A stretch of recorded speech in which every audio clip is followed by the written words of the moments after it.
자, 오늘의 주제는 복음의 부르심이에요. 복음의 부르심.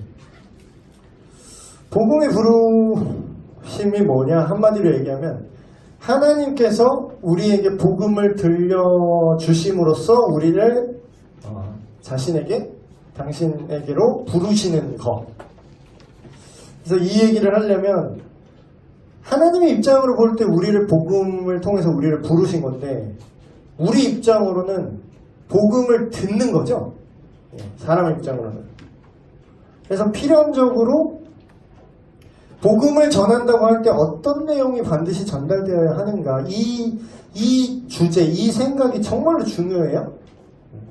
그래서 실제로 역사적으로 그런 어떤 싸움이 있었어요. 선교가 뭔가, 선교에 대한 정의 갖다가 싸운 적이 있었어요. 그래서 에큐메니칼? 그런 WCC라고 대변되는 그럼 조금 자유적인 그런 기독교 그룹에서는 복음은 그냥 사회를 변화시키시는 거다. 아니면 그냥 우리가 굳이 전하지 않아도 하나님께서 알아서 하신다. 이런 선교의 정의를 내렸던 반면 정말 성경적으로 해석하는 보수적인 복음주의권에서는 로잔 회의라고, 실제로 현대의 그런 종교 회의라고 볼 수 있죠.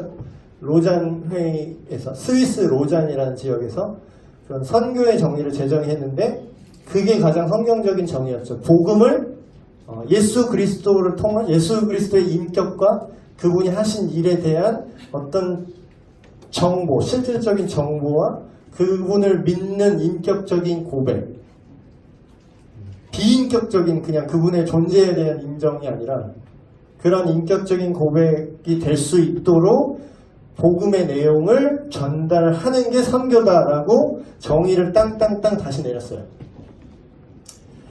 그래서 그건 선교는 근데 똑같은 내용인데 똑같은 복음을 물 밖으로 전하면 선교고 우리 안에서 말하면 전도인데, 그래서 전도가 뭐죠, 여러분? 복음의 부르심 관점에서 이걸 생각해 볼 수 있죠. 전도라는 건 아주 잘못되어 있는 정의가 지금 만연해 있어요. 그게 뭐냐면 전도는 누구를 그냥 엄한에 그냥 잡아다가 교회에 앉혀놓는 게 전도가 아니에요. 물론 이제 그게 무가치하다는 뜻은 아닙니다. 근데 그냥 꽂아놓은 보리자루처럼 교회에 앉혀놓은 곳으로 내가 전도를 다 했다고 생각한다면 그거는 오산이라는 거지. 그렇죠? 전도는 교회에 사람을 데려다 앉혀놓는 게 아니라요, 복음의 내용을 전달하는 걸 전도라고 합니다.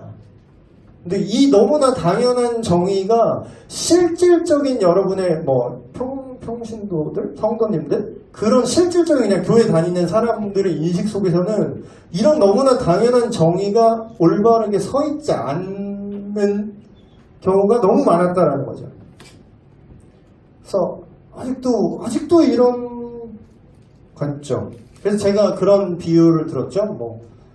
자기들은 이제 관객이고, 목사님이나 전도사님이나 선교사님이 이제 선수인 거지. 그래서 링 위에 목사님을 올려보내고 그 다음에 자기들은 선수만 데리고 오는 거예요. 받으세요 목사님, 토스. 자, 전도하세요. 네, 교회만 데리고 왔습니다. 그래서 물론 교회만 데리고 와도 감사하죠. 교회만 데리고 오면 그게 잘못됐다라는 게 아니라 그것으로 내 할 일을 다 했다라고 생각하는 게 되게 올바른 복음 전도의 그림이 전혀 아니다라는 거죠. 오히려 올바른 그림은 뭐냐? 물론 저도 경기를 뛰겠죠. 저도 경기를 뛰는 건 맞는데 그것보다는 저는 코치에 가깝고 여러분들을 다 선수로 만드는 사람이에요. 여러분을 선수로 만들어서 여러분이 각자 전도를 할 수 있게 만드는 거. 제가 지어낸 게 성경에 글 써 있어요. 너는 제자를 삼으라. 그게 이 개념이에요.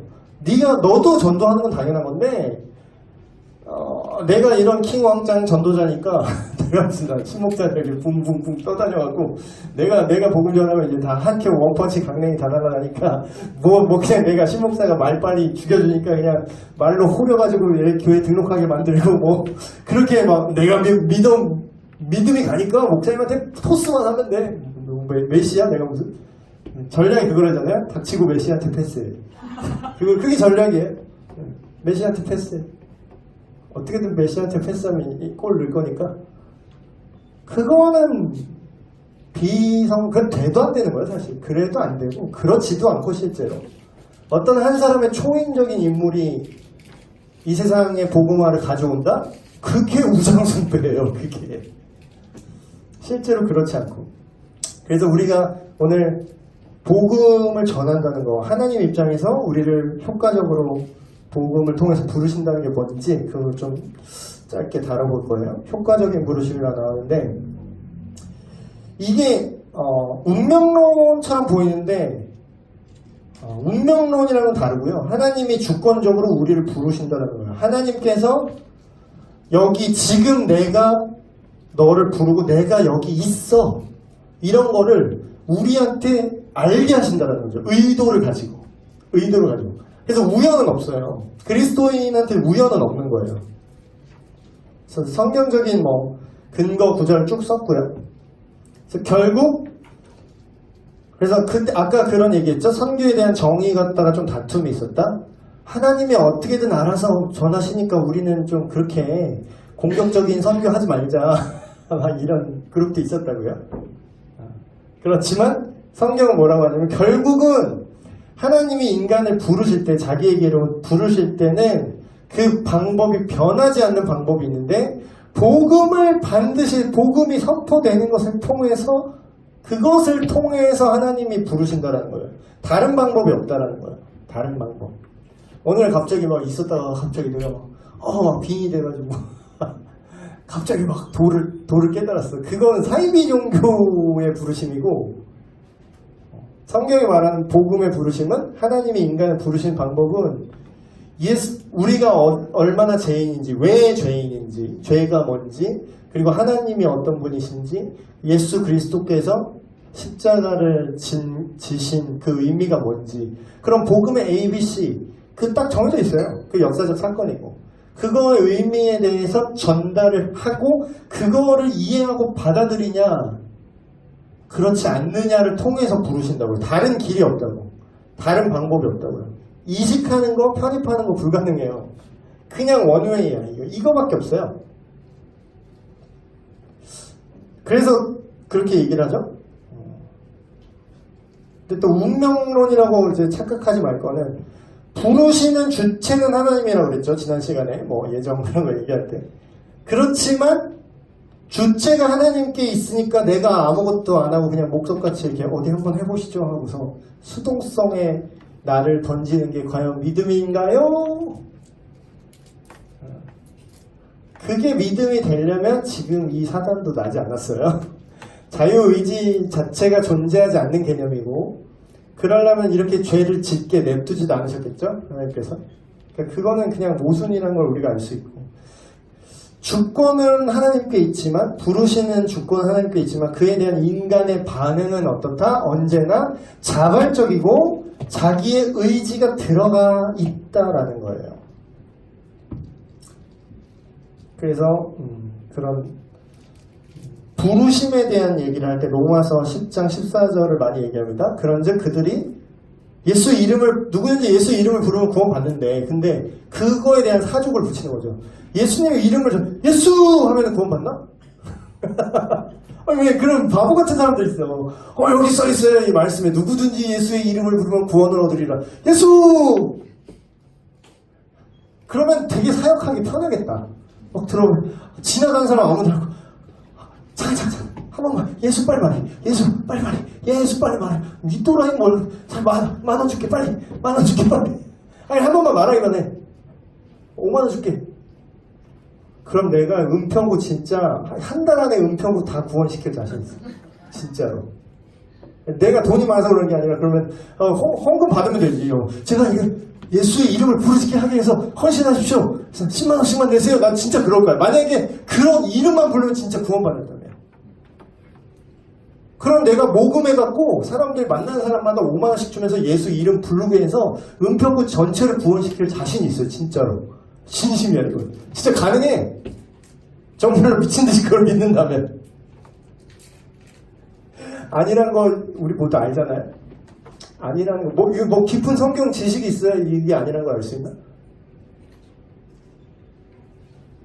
이름을 부른다는 거, 그거에 대한 대답이에요.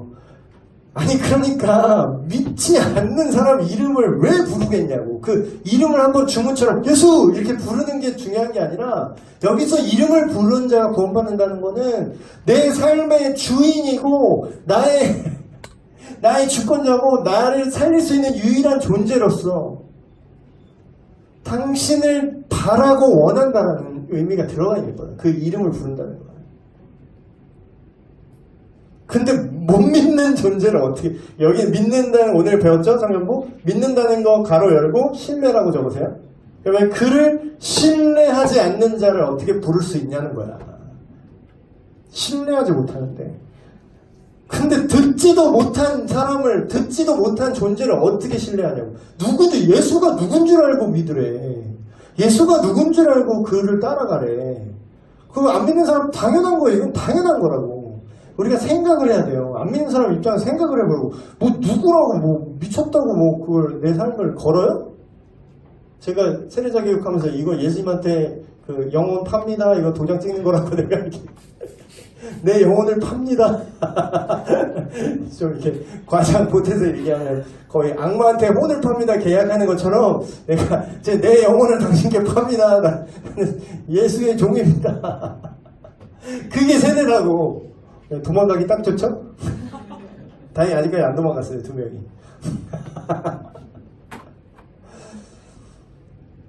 근데 이걸 들어야지. 누군지 들어야 알 거 아니야. 들어야. 뭐 정보가 인풋이 돼야 알 거 아니에요. 듣지도 못한 사람은 어떻게 신뢰할 수 있습니까? 근데 누가 말을 해줘야 들을 거 아니야. 누가 말을 해줘야 듣지. 그냥 너 그거 몰랐냐? 너 왜 안재욱 결혼식 안 왔냐? 말을 안 부르는데 어떻게 가? 안 부르는데. 내 결혼하는 줄도 몰라. 그냥 억울해하잖아요, 조세호 씨가. 모르는데 어떻게 가요? 이러잖아. 그러니까 불러야 된다고. 누가 전해야 된다고. 그러니까 그냥 알아서 구원하실 거다. 이건 헛소리라는 거죠. 그럼 여기서 복음을 전하는 게 되게 중요하다는 건 이제 여러분 아셨을 텐데. 그러면 복음을 쉽게 말할게요. 여러분이 전도를 한다고 할 때 빠뜨리지 않고 말해야 하는 요소가 있어요. 더 나눠서 얘기하면 더 다양한데, 좁혀서 말하면 이 세 가지 요소가 빠지면 복음을 전했다고 말할 수 없고, 복음을 전하지 않은 거는 뭐라고요? 전도를 한 게 아니라는 거지. 전도는 복음을 전하는 거예요. 복음의 내용을 설명하고 전달하는 거죠. 그렇죠? 이 복음의 필수 요소. 첫 번째, 구원에 대한 사실을 설명해야 돼요.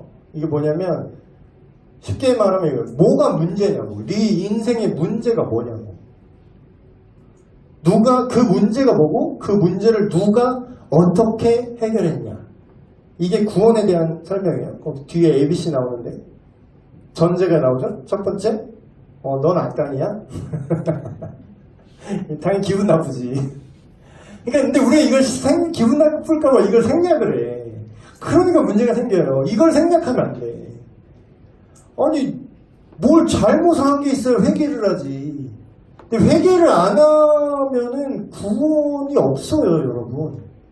회개하고 복음을 믿으라는데, 회개하려면 모든 사람이 죄인이고, 아까도 얘기했지만 인간 스스로 선과 악을 결정 지을 능력 없고 의지도 없다 라는 걸 전제하고, 내가 아무리 착하게 살았다고 인간 인류 역사에 큰 빛이 돼서 내가 노벨 평화상을 탔던 간에 어차피 너 하나님은 쌩깠고, 하나님 없다며. 하나님 인정 안 하잖아. 하나님이 용서를, 네가 나와 관계가 회복되고 나를 다시 아버지로 관계를 회복하는 방법을 하나님 편에서 제시를 하셨는데 무시했잖아. 그럼 뭐예요? 착하대. 근데 착하대. 그럼 뭐가 착한 거야? 그러니까 벌써 우리는 왜곡된 거야. 뭐가 선하고 악한 건지를 우리 기준으로 생각하는 거야. 근데 누가 볼 때 죄인이라는 거야? 아무리 착해도 하나님 볼 때 그냥 죄인이라고. 이게 종교적 언어로 들으면 이게 안 와닿는데 생각을 해보세요. 부모님이야. 부모님인데 저희 어머니 계신데, 물론 실화는 아닙니다. 지금 예시를 드는 거예요. 그래서 윤정숙 씨, 내가 막 미쳐가지고, 아줌마, 이래. 집에서 와서 내 애나 좀 봐주셔. 근데 당신 누구야? 그냥 필요하면 괜찮고, 아니 저리 가시고. 뭐예요? 나름 근데 인정을 해. 돈 드릴게 아줌마. 이래. 내가 우리 어머니한테 헌금 낼게. 교회 건물 지어. 돈 줄게. 이런 싸가지 없는. 그럼 착해. 그래놓고서 다 착하게 대해줘. 착하게 다 돼. 착하게 다 돼야 되니까. 사람 죽이고 이런 거 아니에요? 다 착하게 돼. 주변 사람들 너무 잘해요. 근데 우리 엄마한테만 그래. 아줌마 누구야? 심지어 잘해줘. 나름. 근데 뭐예요? 관계를 인정하지 않아. 당신 때문에 내가 존재할 수 있었다는 걸 인정하지 않아. 신이 인간을 만들었어? 네가 나의 주인이라고? 그건 좀, 이게 죄라고요. 개싸가지 없는 거예요. 근데 이거를 이제 인간 중심적인 생각이 선하다고 착각을 하는데, 사람이 뭡니다. 그 인간의 생각, 네 생각이고, 그 인간 생각이고. 사람이 중심이면 어떻게 돼요? 신은 그냥 쌩 까는 거야. 그럼 신 무시하고 살면, 신을 무시하고 자기 마음대로 아무리 착하게 살아도 실질적으로 이거 착하지도 못해. 죄 털어서 다 뭔지 다 나잖아요. 의도도 악하잖아, 우리는. 그걸 억제하고 사회의 법이라는 규제와 테두리가, 사회적 평가가 우리를 규제해서 그러는 거지. 여러분 스스로 선한지 악한지는 여러분이 그런 악할 기회가 없기 때문에 그게 드러나지 않은 것 뿐일 수가 있습니다. 수가 있는 정도가 아니라 사실 그래요. 돈이 많고, 여러분 막 갑질하는 사람 욕하죠? 여러분이 그 돈 안 가져봤잖아. 지금 정치인들 욕하죠? 여러분이 그 권력 안 가져봤잖아. 그거 괘씸할걸? 내 마음대로 그냥 조져야지 뭐. 우리는 그걸 악하다 이러고 있는 거잖아요. 그래서 모든 사람이 죄를 지었다라는 거죠. 단순히 죄책감만 일으키는 게 목적이 아니라 죄가 무엇인지에 대한 명확한 개념을 제시하셔야 됩니다. 이게 그러니까 전도하는 방법 지금 레슨하는 거예요. 이거를 지금 제가 설명을 했잖아요. 죄가 뭔지. 자기는 죄가 없다라고 생각을 하는데, 그냥 인간적으로 착하면 죄 없다고 생각하는데,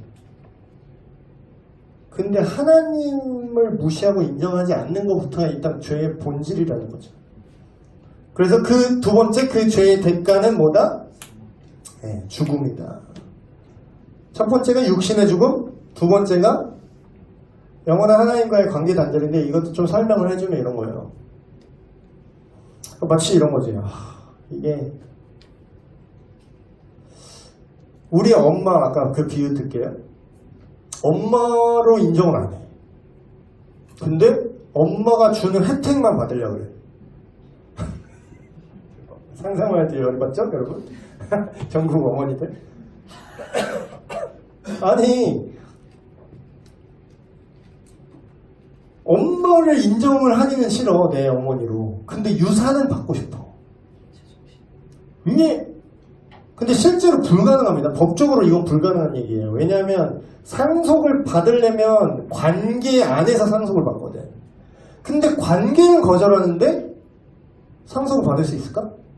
근데 그 결과가 죽음이라는 거예요. 자, 하나님의 어떤 본질은 뭐냐면 불변성, 영원성이죠. 그거는 무슨 얘기냐면 끝이 없는 분이에요. 이분은 영원히 사는 분 존재예요. 근데 사실 원래 우리도 시험 삼아 100년만 내가 지켜볼게 이렇게 짓지 않았다고, 인간을. 그냥 나의 기쁨, 나의 찬송을 부르고 나의 이렇게 선하고 아름다운 거를 얘한테 보여줘서 얘가 너무나 그걸 보고 기뻐하고 감동하면서 나와 사랑의 관계 속에서 나를 예배하고 경배하면서 언제까지? 영원히 살기로 디자인을 했어. 근데 그 영원한 생명이라는 개념은 어디가 기반이에요? 하나님과 관계 안에서 유지되는 거예요. 마치 유산처럼. 근데 관계를 지가 끊었어. 지가 끊어놓고 아, 난 왜 죽지? 이러고 있는 거야. 여러분, 노트북 많이 쓰죠, 요새? 노트북 배터리를 충전 라인을 뽑은 순간부터 뭐예요? 시한부 인생 시작된 거예요. 시한부 인생. 그쵸? 연결 안 돼 있으면 지금 전원은 안 꺼졌지. 전원 안 꺼졌는데 켜졌는데 안 죽었는데 안 죽었는데 안 믿어도 잘 사는데 너 죽었어. 넌 죽은 목숨. 넌 죽었어. 넌 이미 죽어있다. 그 자리에 진짜. 넌 이미 죽어있어. 지가 죽은 줄도 모르고 이러고 있는데 이미 넌 죽어있다 이러는 거야.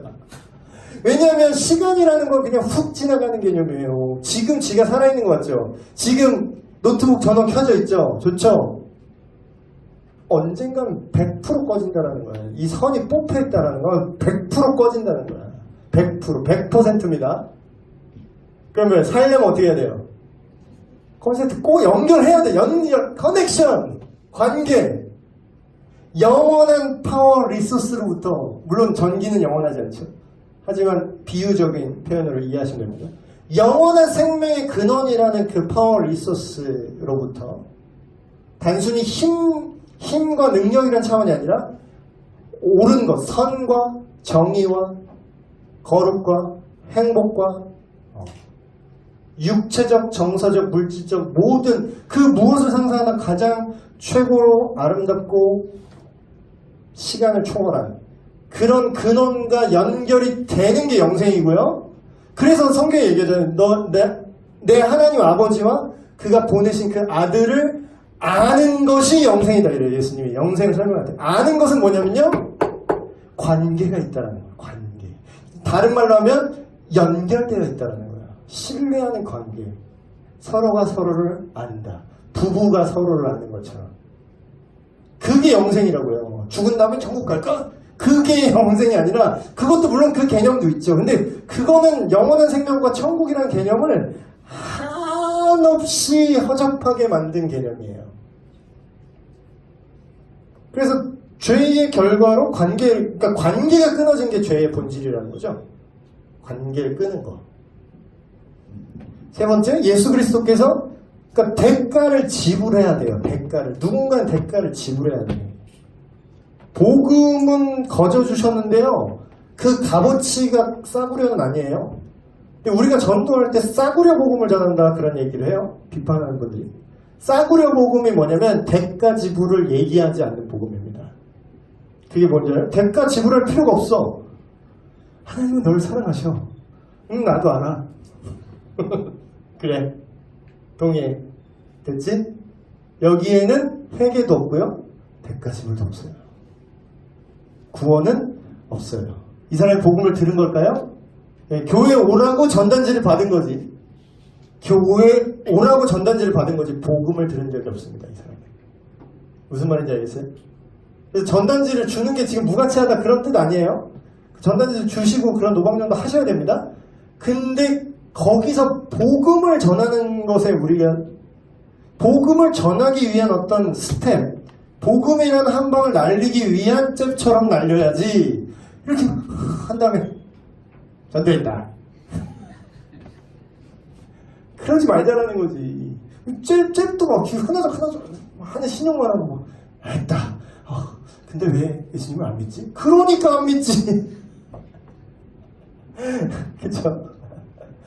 두 번째, 회개와 믿음 안에서 인격적으로 그리스도께 반응하도록 초청을 해야 된다. 이거는 어떤 종교적인 동의나 어떤 이런 사상이 있구나 이런 걸 그냥 아는 게 아니라 지극히 개인적으로 인격 대 인격으로의 초청인 거예요. 오늘 설교 본문처럼 수고하고 무거운 짐진 자라 다 내게로 오라 내가 너를 쉬게 하리라. 나는 마음이 온유하고 겸손하니 나의 멍에를 메고 내게 배우라. 그리하면 너의 마음이 쉼을 얻으리니. 그러니까 예수라는 한 전 인격과 우리라는 인간이라는 전 인격이 만나길 원하는 거죠. 그래서 영접하는 표현 되게 많이 쓰죠. 교회 용어 많이 쓰는 거. 영접. 예수를 영접해야 됩니다. 영접이 도대체 뭐냐? 영접 기도문 따라 읽으면 영접한 거냐? 영접한다라는 거는 어떤 그러니까 태도와 자세에 대한 얘기죠.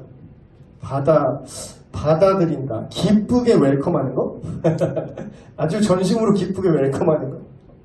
그래서 영접했다는 건 뭐냐면 그분의 생각에 동의하고 그분과 함께 살아가는 거예요. 이걸 좀 여러분 상상이 잘 안 될 것 같긴 한데 저는 제 아내를 영접했습니다. 제 아내도 저를 본인이 그렇게 생각 안 할 수도 있지만 사실상 저를 영접했어요. 이거랑 똑같은 뜻이에요. 왜냐하면 우리는 서로의 생각을 맞추고 함께 갈 거거든요. 이해되세요? 이게 영접이에요. 영접이 그냥 입 바른 소리, 웰컴, 잘 오셨어요? 예수님 그래요. 제가 당신 존중합니다. 입 바른 소리 하는 게 영접이 아니라 앞에서 손 비비는 게 영접이 아니라고요. 너무 노골적으로 말했나? 앞에서 손 비비는 게 영접이 아니라 진짜 삶 대 삶으로 받아들이고 인격 대 인격으로 교제하면서 함께 가는 것. 그렇죠? 그래서 죄에 대한 어떤 인식이 그 사람을 회개하게 만듭니다. 다시 돌이킨다는 거죠, 회개는. 근데 돌이킨다는 건 반드시 방향성을 전제로 합니다. 어디로 돌이킬 거냐고. 돌아오라는데 어디로 돌아가냐고. 그게 뭐냐? 예수 그리스도죠. 예수께로 돌아오라. 예수께로 죄를 버리고 예수께로 돌이키세요. 이게 회개예요. 회개하라라고 말하는 그 단어 안에. 그래서 참된 복음의 부르심은 반드시 자신의 죄를 고백하고 죄에 대한 고백이 있어야 됩니다. 반드시. 그리고 그 죄를 버릴 것이라는 어떤 의식적인 돌이킴과 그런 회개의 순간이 있어야 되죠. 그리고 우리 죄를 해결하신 예수 그리스도를 믿는 믿음의 순간이 반드시 동반되어야 그게 복음에 반응했다라고 말할 수 있는 거죠. 그래서 이거 반응하는 거는 우리가 연출할 수 없어요. 복음을 믿게 하는 걸 우리가 인위적으로 연출이 불가능해요. 그걸 연출하라는 게 아니라 그냥 내용을 전달하라고, 똑바로 증인만 쓰라고, 사실을 전달하라고요. 그러면 그게 전도고 그 다음에 이런 반응이 일어나는 건 하나님의 일이죠. 성령의 일이다 이렇게 얘기하죠. 그래서 만약에 스스로 이렇게 생각을 해보세요. 스스로 이렇게 가만히 생각을 해보세요. 만약 내가 내 인생에서 뭔가 내 자신이 정말 하나님 없으면 내가 쓰레기구나, 내가 인생 노답이구나, 이런 어떤 자기 죄에 대한 인식과 그런 회개, 그리고 예수님 안에서 내가 정말 죄를 용서받고 하나님의 자녀가 됐구나, 이런 걸 내가 정말로 믿은 적이 있었나? 만약에 없다면 네, 그 복음을 믿은 적이 없다는 거죠. 근데 제가 여러분 겁주려고 하는 말이 아니라 바울 형님이 했던 말이에요. 이게 바울 형님 성경에 그냥 쓰인 말이야. 너희가 네 스스로 그리스도 안에 있는지 확인해봐라. 만약에 그렇지 않으면 너는 아직 버림받은 자다. 이렇게 얘기해요. 되게 중요한 문제죠.